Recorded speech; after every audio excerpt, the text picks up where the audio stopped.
What's going on, my fellow farmer brothers and sisters? Welcome to Bourbon Beer Tractors and Prepping. I'm Sean, and this is part 2 of getting this engine back together on this Cub. Stay tuned. Whoa, whoa. Here I come. Oh, here I come.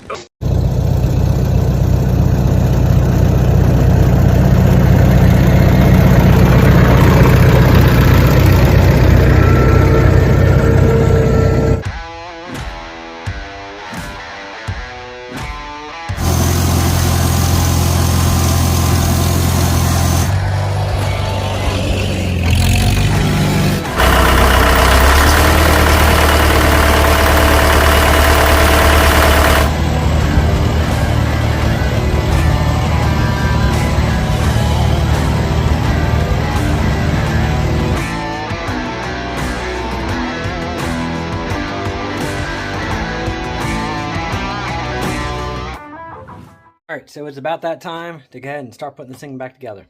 I decided to leave the front end off just because it makes it a little easier getting under the front. I still got to clean up my dirt, get rid of that bucket.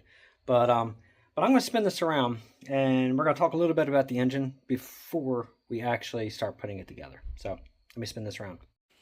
Alright, so first things first, I had to crack into my beer. And then we're going to talk about these ring gaps. Alright, so this engine didn't run horrible. It was a hard start. Obviously the front seal leaking like a sieve was bad. But this engine was a hard start. Once it started, it didn't sound awful. It just smoked really bad. Compression was borderline. Definitely need to be redone. I'm going to say the culprit on the smoking was a combination of rings and the valves, with the valve guides. Now, the loss in compression and some of the excess smoking can also come from worn rings. I don't remember the exact details, but there was a reason why International Harvester did stampings on their cylinders to indicate the clearances they had when they bored these out. So, I believe these were the ones that were okay. This one here would have been a hair bigger. And then okay. So we had 3 of them that were about the same. If you recall, when I did do the compression test, one of them was different. I believe it was this one. But what you want to do is you want to take your new rings, obviously, put it down inside your cylinder. You don't want to keep it near the top, because this is a top ring, so I'll put it close to the top where it travels. You don't want it up close to the edge up in here, because it'll give you a different reading. Push them down at least a little bit, and then check your gaps in here. I think it's between 15 to 25 thousandths. That's okay on these. This is about 19. So this gap actually isn't bad. Now, I did take the top ring off of the original piston, and I put the original ring in here. See the difference in the gap? See how wide that gap is? So this one here, I believe it was either 19 or 20. Okay, so we're going to use a 20. Here's your difference on your end gap, or your ring gap, and that's a 20 thousandths.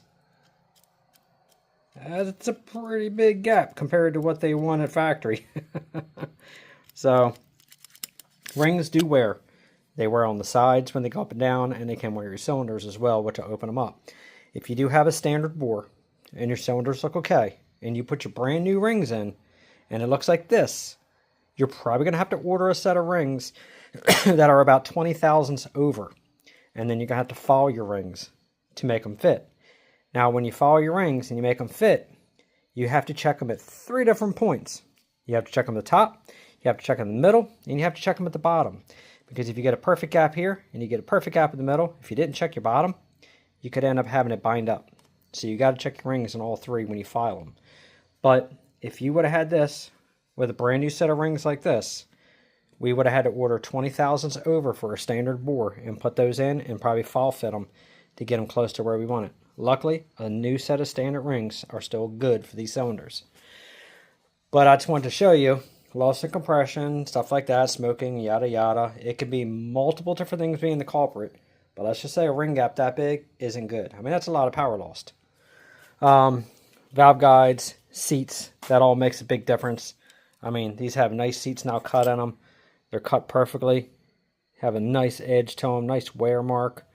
It's got water on it because I flushed the system out a little bit with some water and let it run out. So at least it was a little cleaner inside here. So yeah, it all makes a difference. So this thing actually should run really smooth and really strong again, especially for the fact that we're putting pop-ups in here. Now, when it comes to the pop-up pistons, obviously factory pistons are flat. Then you got your pop-ups. You want to make sure that your pop-up, this part right here, goes towards the number side on your rods, which the number side always goes towards the cam. So the number side goes this way, pop-up side goes this way. It's going to sit inside like that. So that way this goes up inside the little relief. Ooh. Right there. That's where that notch goes to. So that's the way the cylinder head sits on this engine. Not that way. It's upside down. But let me see if I can do this. I'm trying to do this with one hand, and it's not really the easiest thing in the world to do. So let me try to show you the cutout. So you got that notch. Terrible angle. That notch right there kind of coincides with that right there. So that's where your notch goes. Now, it's always a good thing to do also, just for shits and giggles, put one piston in, get it set, sit your head on there without the head gasket, give the engine a spin, see if it raises your head up. Put your head gasket on there, see if it raises your head up. If it raises it up with the head gasket on there and it's not torqued down yet, these aren't going to work for yours. Somebody may have decked this and it may make it where it's a clearance issue with these. This obviously, nothing has ever been done to it. So I'm pretty confident I should be able to put these in with no problem without it lifting up the head. But I'm still going to check number one cylinder when I put this in just to make sure we're good. Alright, I think that's really all I need to talk about as far as this. Just something I just kind of wanted to bring to light with your ring gaps. But yeah, you can't really dispute how big that ring gap is. It's pretty bad. But yeah, this thing ought to run pretty nice. So anyway, all right, we're going to go ahead and transfer one of these pop-ups over to the number one rod and get the rod cleaned up a little bit. And then we're going to go ahead and get the new bearing in it. Push number one down into place. I'm not going to do all the rods, pistons tonight, just because I want to do the valves first. Get all them in, get the springs in. It's going to be a lot easier to spin that engine over without all the pistons in it. Even though it's not going to be compression, it's not really that hard. It's just way easier when you don't have this in there. So, all right, I got to get the other ring out of that cylinder. But when you do get this, in case you didn't get one, it'll tell you which ring goes in what groove. You have your oil ring right there. And you have your two thins. So these all go together. You sandwich that in between there like that when you put it in. This is your middle ring. And you got to make sure you look for standard top. So you want to make sure this part of the ring is up. And then again, put it in and check your gap. Check your clearance when you put these rings in. Make sure everything's good. You do that and you will have a happy engine and you will be happy when you fire this thing up. Alright, I got my work cut out here, but let me set up in the stand. Let's switch one of these over real quick. Put the bearing on there. Give that journal one more wipe down on that crank, and let's pop one in and see how it looks. Alright, so first thing we're going to do is go ahead and pop out these clips.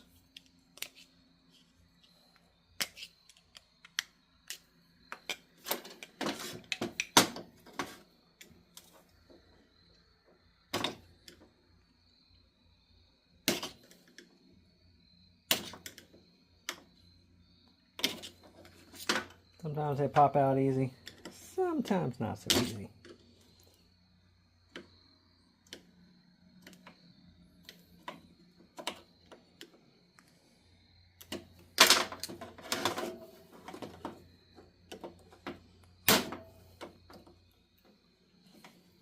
Get out of there.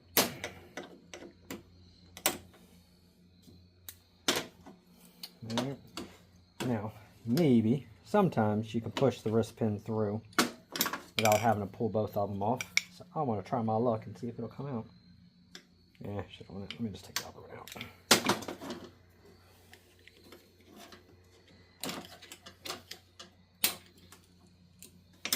Now I know it'll come out. Oh, weird. Socket won't fit in there. But yet the socket fits. Oh, it's wrong damn. Oh my god. Brain fart.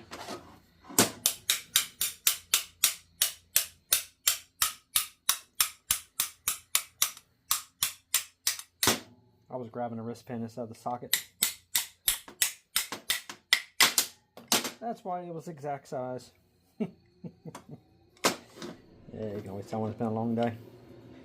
Alright, so that's out. So what I want to do is I want to check the wrist pin bushing with the new wrist pin and see if there's like any excess play, except for my hand moving. No, the wrist pin is actually pretty good in here. It's actually really snug. No signs of wear. Everything looks good. So yeah, you just push the new one through. Just give it and see if it has any wiggle to it. See how the original feels. The original's got a little bit of wiggle, not much. It's acceptable. So it's all good. Alright, let me shoot this with a little bit of brake clean and then put this new piston on.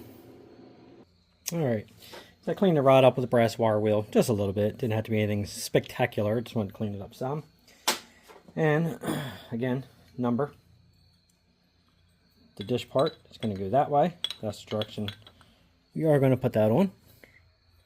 But first, we're going to get some assembly lube. Get it on the wrist pin after I wipe this little bit of grime off. Double check the bushing inside. Make sure I got all the stuff out of there.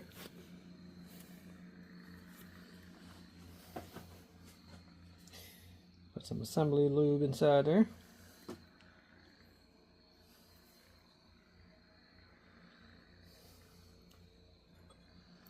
And then look for your number. Push that in. I'm going to put a little bit inside the piston.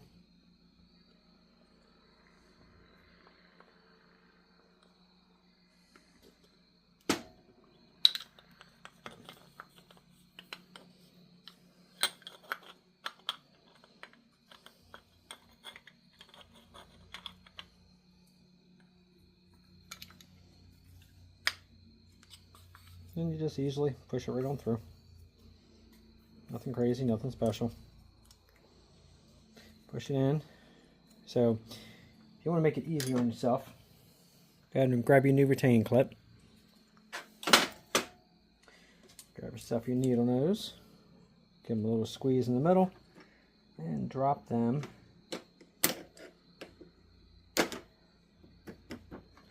into the first groove. Make sure it's in.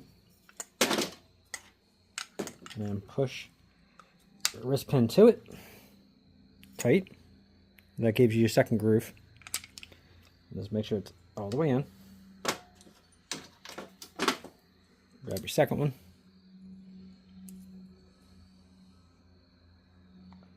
Now be careful squeezing these at the edge. You could shoot it right across the room. So keep your fingers around that puppy at all times, because you don't want to go try to chase that down around the house. Alright, so that's in. So I'm just going to give this wrist pin just a little push the other way, just to make sure it's relaxed in between there. Everything moves without a bind. Feels good. That's a nice slide to it. No wiggle to it. And now we're good on that part. I'm going to go ahead and make sure the bearings are cleaned off. Again, I got lucky on this one.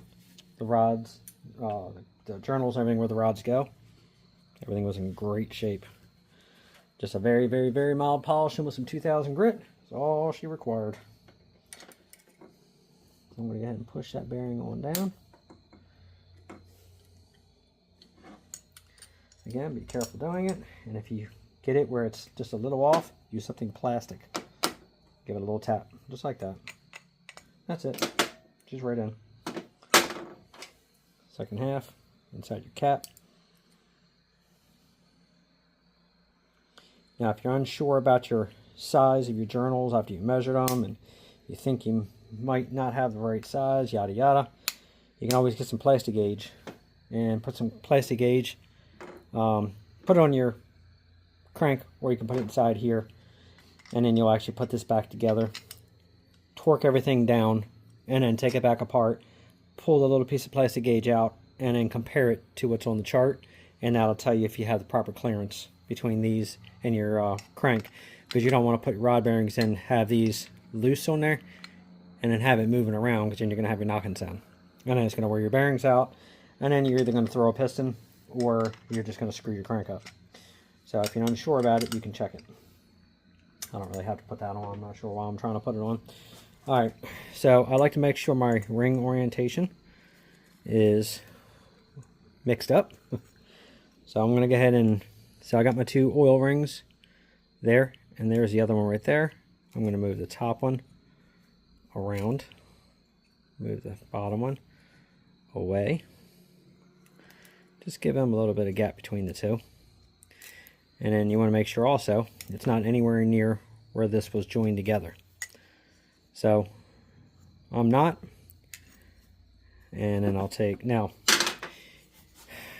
there's a controversy sometimes about your piston rings, which way you want them to go.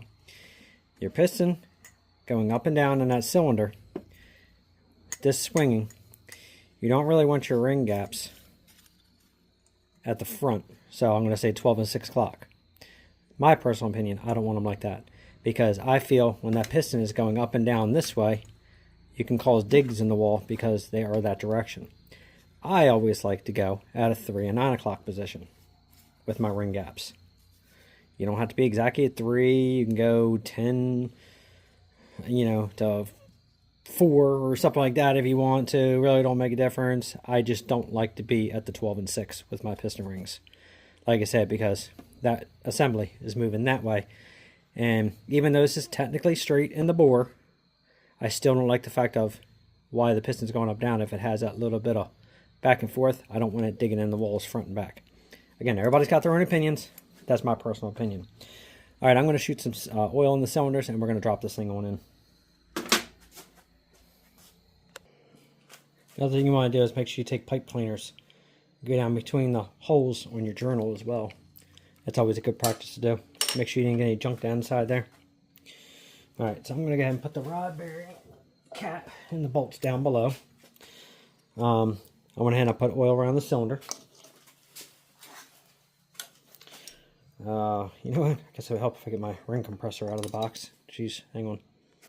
So I have a real nice, fancy, handy-dandy ring compressor, but for these Cub engines, it doesn't go small enough for these little pistons. So unfortunately, I can't use that on here. So I gotta go use my old school one. I do like that new one though. That new one's pretty nice.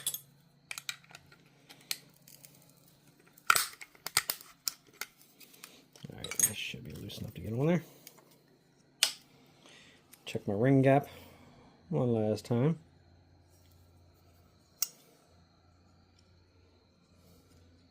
Just make sure nothing moved. Put a little bit of oil on the rings and the skirt.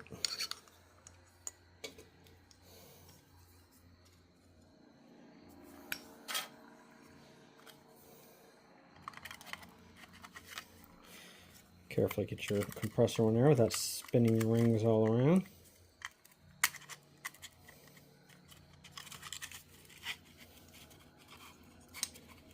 Now this is where it gets tricky. You want to hold on to it really good, because she will do spinning on you as you're trying to compress it, especially when you have oil in your hands.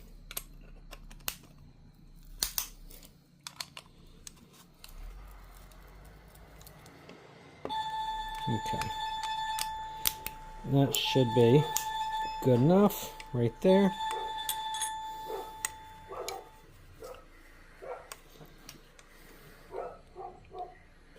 And we had to hit pause to find out who just showed up.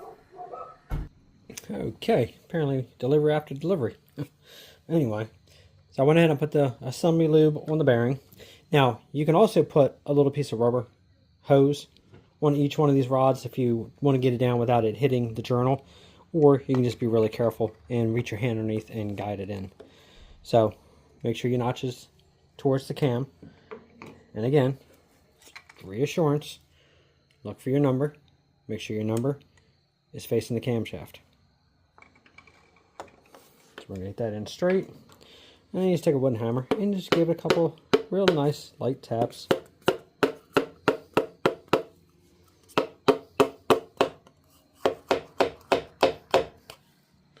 I shouldn't be hitting the crank, but I'm going to double check. No, not even close. Okay, so it's just the rings dropping in.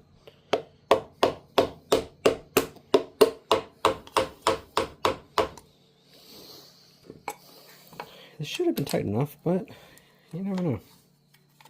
Trying to hold on to it oily is always so much fun.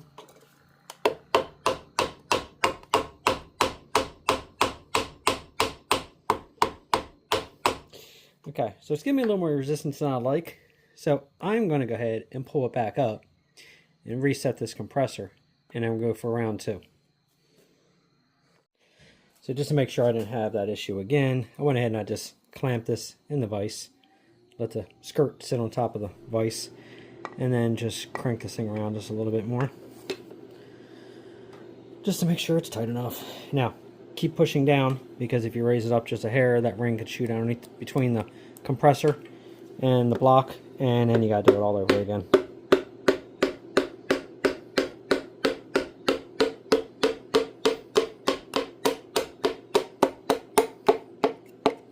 And we're in the hole. So, easy enough. Now, before I go any further, I want to feel for the crank and the journal, because you don't want to scar it up. So I got my fingers on the bolt, and I'm actually guiding it down onto the journal.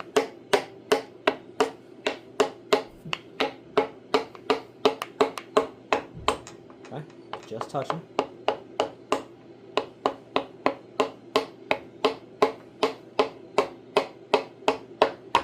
There she is.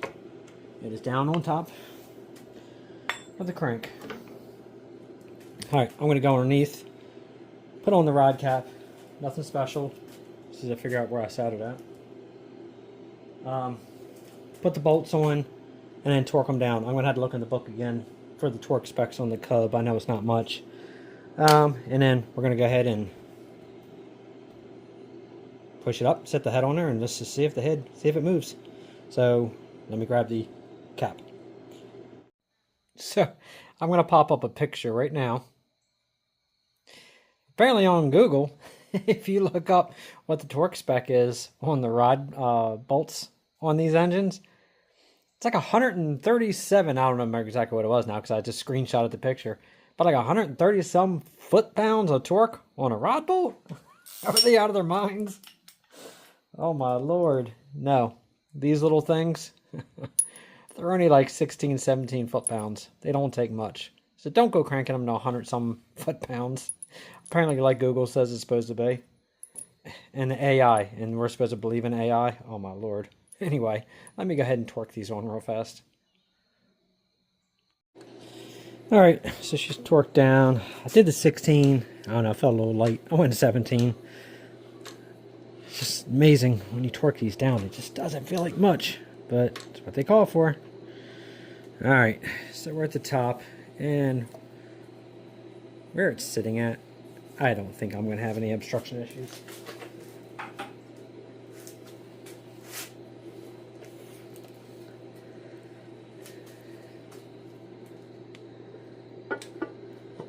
Yeah, I very seriously doubt it's going to hit that.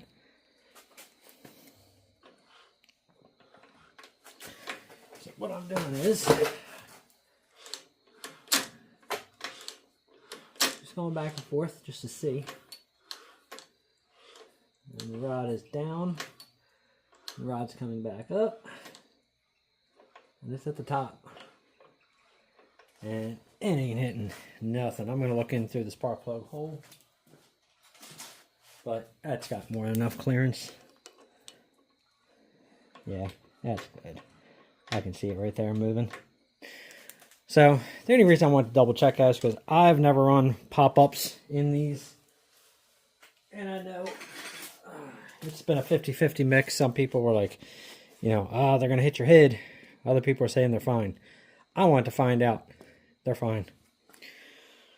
All right, let's go ahead and pop these valves out of here. And let's start putting some valves and springs and keepers back in. Oh my.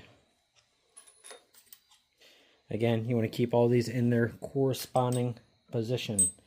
You don't want to mess these up. So we are doing these two first, and then I'm working our way down the line. Okay. So we get the springs, the keepers. These don't have the roto caps. Sorry, I'm really close. These don't have the roto caps. These are just standard, you know, retaining caps on these. Nothing special. And again, make sure these are down to their lowest point. All right. One second. All right. There's a little bit of junk in there I wasn't too happy with, so I wanted to get it out. All right. So I'm going to go ahead and put the spring on up inside with the keeper on it, and I'm going to sit it right there on top of that lifter. I already have oil on the stem. I'm going to go ahead and drop this on in. Now I know the spring ain't going to shoot out on me. And then we're going to go ahead and take the compressor.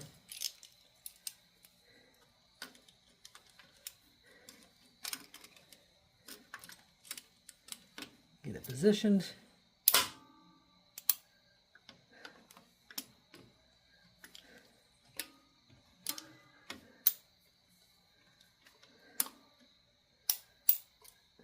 Get it raised up where I want it. Like that. That's all the way down. Now, an easy way to keep these keepers in place, instead of fighting one side, then the other side pops off, put a little bit of assembly lube on the inside of that keeper, because it's kind of sticky.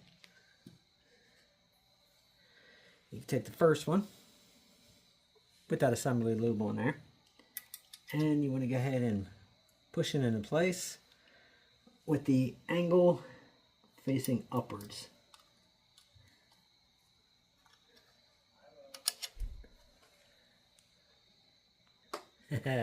Yeah, and just like that, it's in. I'll just leave it at that. So let me just say, when it comes to, say, the spring, the keeper, everything's on there. As I was saying before I paused the video, you can either use assembly lube, or you can just use some kind of heavy grease, coat the inside of the keeper, and it helps stick it to the valve to hold them in place a little bit as you're trying to work that retaining cap on there. But let me tell you, there's a good reason why. You really won't find any videos on YouTube of people showing their hands in here and putting all these little keepers in, because it's got to be probably the most frustrating and the most cussed part of a Cub tractor is putting those in. They're not fun. They're not hard per se. They are they're a battle of wits and will. I'll put it that way. But once it's in, as you see, everything works just fine. Okay? Everything looks good. It's just getting to that point. So, I'm going to go ahead and calmly, without using any cuss words, because I'll be flagged on YouTube for that, I'm going to finish putting the rest of these in. As I say, they're not super hard. They're just a battle of will. But put your spring and put your keeper in. Put your valve down. That keeps it from shooting out. Put your valve spring compressor of whatever kind you have on there. Push that up in the air. Put some lube on your keepers, some grease, something like that. That way it sticks one side on. You can spin that one keeper around. That retaining cap should hold it in place as you try to get that front one in there and wiggle it up. Bring that spring back down. It'll capture them. Once these are all done, all the valves do have to be adjusted. So all of these are going to get adjusted before I put anything back together. Then we'll finish off on the pistons. All right, my friends. So, a night's going by, so I'm out here getting ready to adjust the valves. I wasn't going to film it, but I figured, you know what, maybe there's some people who haven't adjusted the valves in these things yet, so I figured I'd go ahead and show it. But something I do want to talk about real quick that I saw in a video the other day. Somebody was actually honing out a cylinder with a straight wall hone, which is fine. But let me emphasize the importance of when you have these down inside these cylinders, you want to completely compress them. Hang on, sorry. Completely compress them. Drop them in. Alright. Let them out. Hook them to the drill. Or have it hooked to the drill first. Just make sure you compress it. And make sure this is oiled up inside the cylinder. And then you want to have this thing spinning. You want to go full. Hang on a second. Here we go. You want to go full passes all the way down, all the way up. You don't want to come up so high that these will pop out because you'll break your stones. But you want to kind of give yourself a reference mark. When you push this down the side of the cylinder, slow down, stop. Don't move it. See how far down off this you need to go for a gauge. That'll tell you how far down you go before you get anywhere near that crank journal, but you got to get to the bottom of the cylinder. On your next pass, you have to get to the top of the cylinder. You don't want to do a lot of work in the middle, a lot of work at the top, or a lot of work at the bottom, because you'll oval and mess up your walls. Make sure that that hone goes all the way up and down evenly. It doesn't matter if you go a little faster, doesn't matter. The faster you go, the further out the centrifugal force will spin them stones. It'll take more material out. I usually do, like, I'm going to say medium pressure on my trigger. I go about the middle. Every so often, it depends on how bad the spots are, I might go a little faster. But I usually don't go that slow. But you got to go full passes, up and down. When you stop that drill, try to stop it where it's close to the top. Let the drill die. Grab a hold of these, squeeze them, lift them out. Do not take and drag these out of the cylinder without compressing these first, because it's a good way to gouge up your walls. I had to re-emphasize that to anybody watching this on doing their cylinders, to do it the proper way.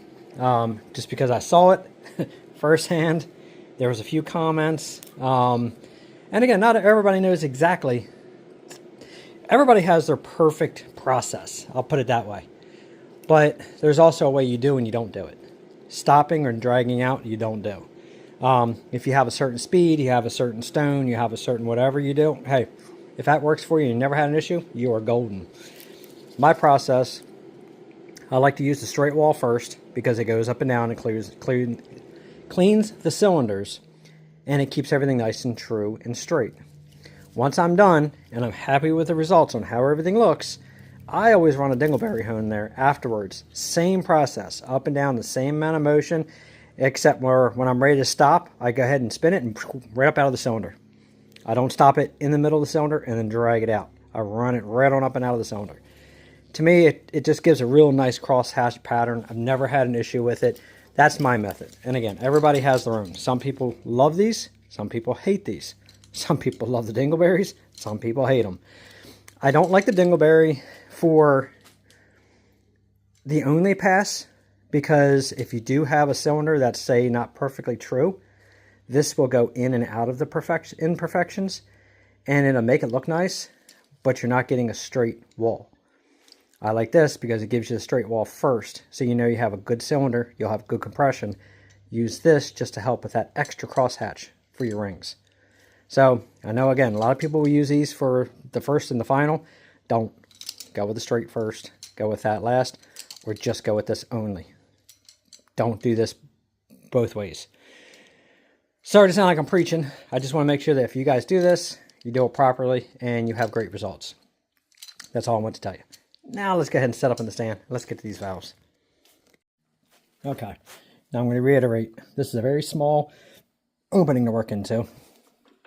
So trying to film this and do this at the same time is not fun.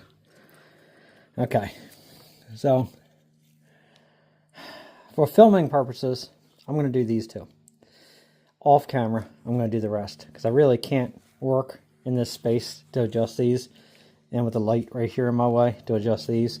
So we're going to do these two, and then I'm going to rock on from there, but you guys will have the idea of the people who haven't done this before. So the lifters right now, the lobes on the cam is at its lowest point. So I can spin the crank. See how these aren't moving anymore? These are. These aren't. That's where I want to check them. You want 15 thousandths cold. And that's a little snug. That's a little snug. Now, they're going to be snug for two reasons. One, new valves. Two, I cut the seats. When you cut the seats, it could end up setting the valves down further. So, if they're the original valves, it'd be easier to tell.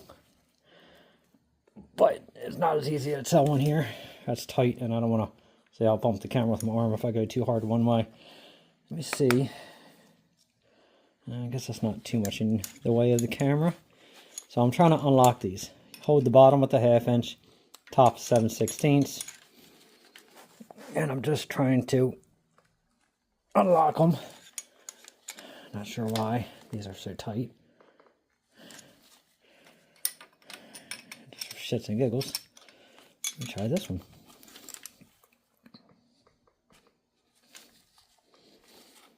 Okay, that's a little better. I might have to spray the other one. So anyway, I'm going to turn that one down some. So I can get the feeler gauge in there, but it really doesn't have resistance. I want just slight resistance. So I'm going to go back up just a little bit. Almost.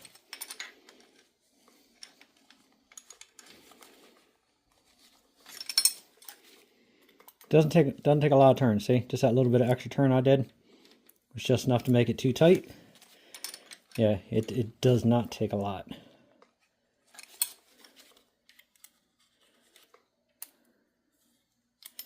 I think just a touch more.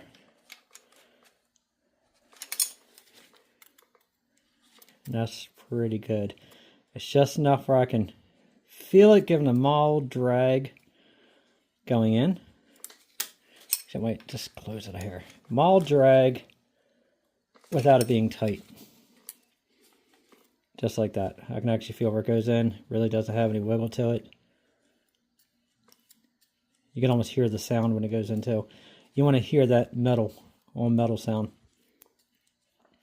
And that's perfect. Since that one was snug, I think I might shoot these real quick, just for shits and giggles with some PB Blaster, and then I'll do that next one. Okay, and I also opted to go with a couple longer wrenches. So I'll let that PB sit for a few seconds. And now I can adjust them now. Alright, so let's see where we're at. Too tight.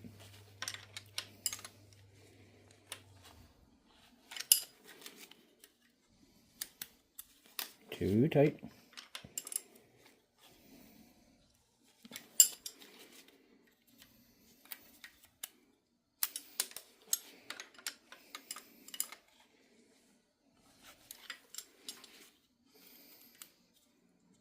It's almost in there.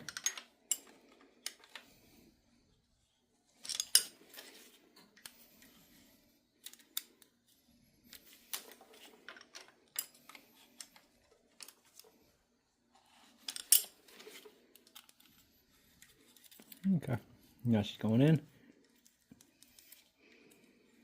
Actually, it feels pretty good.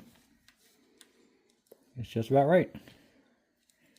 That's it. That's really all there is to adjusting the valves. These are super simple. Doesn't take much out of these whatsoever. So make sure your lifters are all the way down to the point where when you spin your pulley back and forth, you don't see them moving anymore. You know, if they're at the lowest point, 15 thousandths feeler gauge. Put it between the two. Once you turn them, that's it. They're good. And that's it. Just repeat the process, and then you're all done. After we do that, I'm going to pop the pistons in here. I already got the head gasket sprayed with copper, and I only did a thin layer on it. New oil filter showed up. I ordered a new oil filter gauge, new radiator hoses, a few odds and ends. But yeah, we're going to get the pistons in, And I'm thinking after the pistons are in, maybe I'll put the head on, torque it down, and that might be it for the part 2. Part 3 will be finishing it up and starting it up. And yeah, we should be good to go. All right, I'm going to get these knocked out. We're going to go on these pistons.